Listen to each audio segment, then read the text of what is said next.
Heartbreak and anger. This is a live look at Chicago police officer John Bartholomew and his funeral happening right now as he is laid to rest.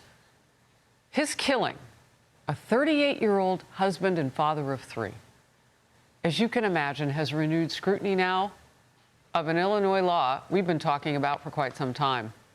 Soft on crime policies, this is what people are talking about in Chicago, a mostly Democrat city. Bartholomew is the latest of an already too long list of Chicago officers killed in the line of duty.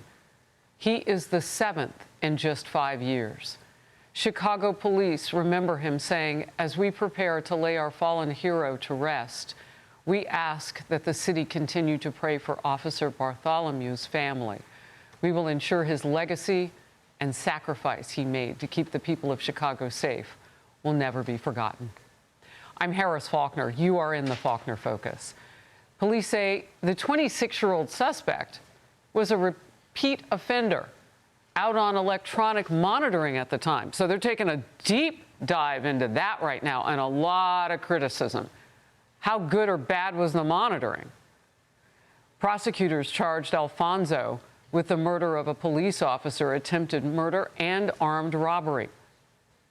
His record of violence goes back years to when he was just a juvenile. Major convictions for Alphonso Talley here include aggravated robbery, illegal firearm possession, and assault on an officer.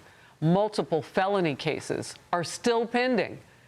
And again, the question, why in the world was this monster on the streets?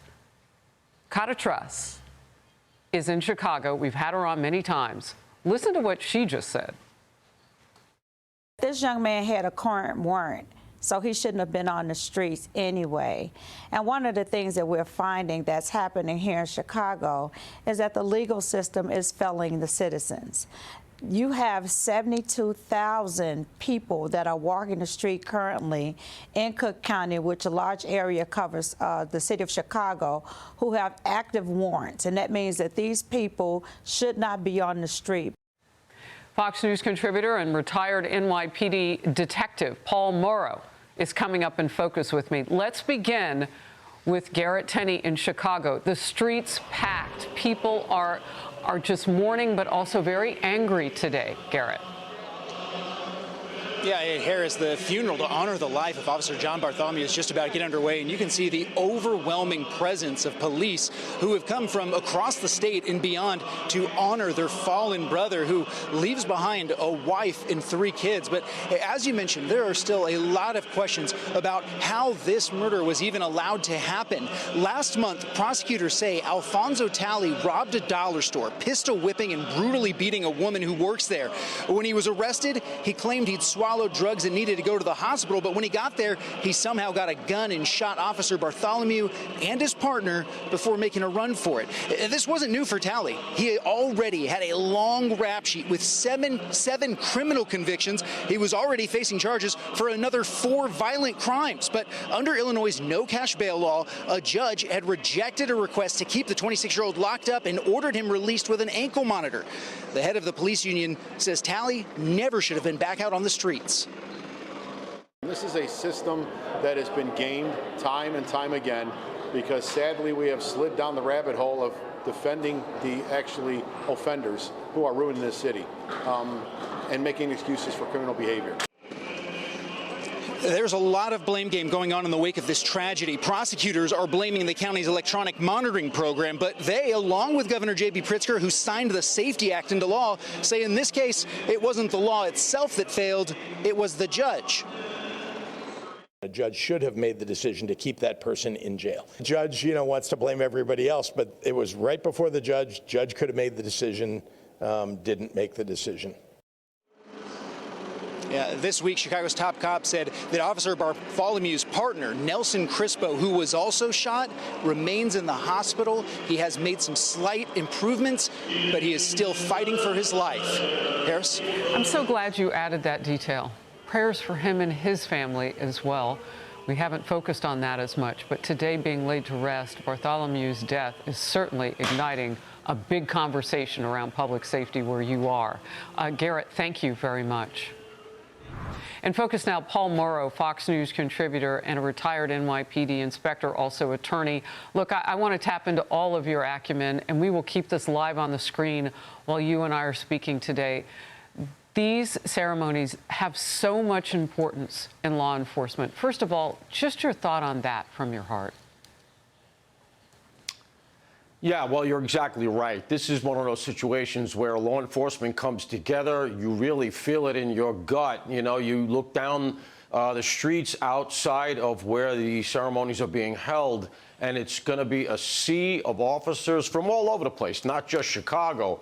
They come from New York. They come from surrounding states. Sometimes they come from as far away as other nations, and they all form up in lines.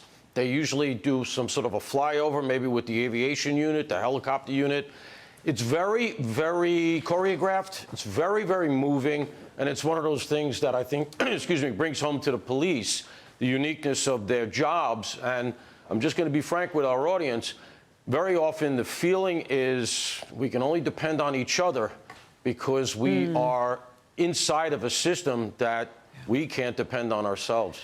Well, and I know particularly in places like Chicago, look, Alphonso Talley, the suspect here, had a long criminal history, was wearing a criminal ankle monitor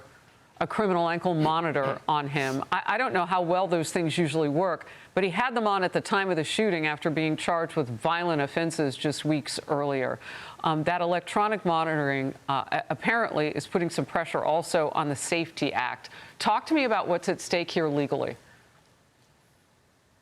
So one of the things that we have to remember with all of these sort of monitoring mechanisms, and there are a number of them, is they're only as good as the people who are willing to use them to monitor.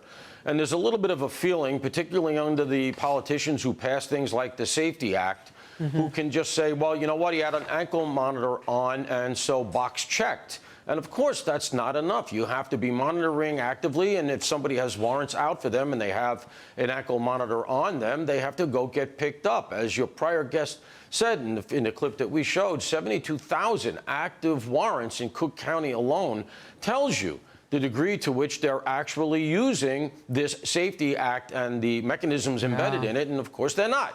And the Safety Act, let's be frank, the Safety Act here is geared towards this national movement in America towards decarceration.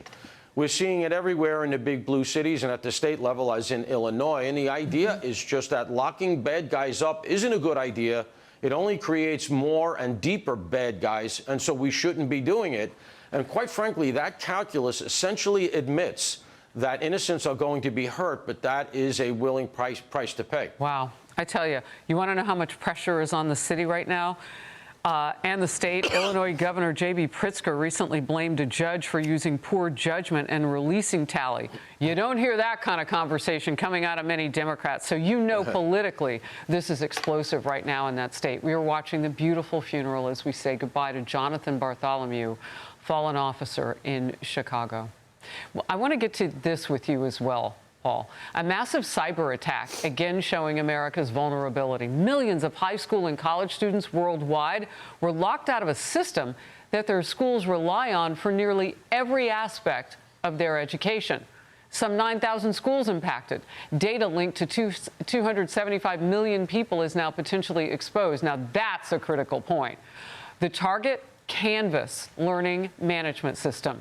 And the hackers are threatening to release a massive trove of that stolen data. Yesterday, students trying to log in were met with this message. A deadline set for May 12th warns the schools to settle, quote unquote, before everything is leaked. And the timing couldn't be worse for those kids. There's a lot of anxiety right now on campus. They had essays, they had quizzes, tests, and it's just been horrible for everyone. I can't access any of my classes, therefore I can't access any of my homework that I need to do that I have due today. It's the foundation for almost every course here at Santa Clara. I use it every day. I can't imagine doing schoolwork without it. Canvas's parent company released a statement, and it says, we have confirmed that the unauthorized actor exploited an issue related to our Free for Teacher accounts. As a result, we have made the difficult decision to temporarily shut down our Free for Teacher accounts. This gives us the confidence to restore access to Canvas, which is now fully back online and available for use. But even with the system back up, the full extent of the damage remains unclear. I can tell you part of the problem, though. All that data. I mean, I would have to imagine some of it is personal.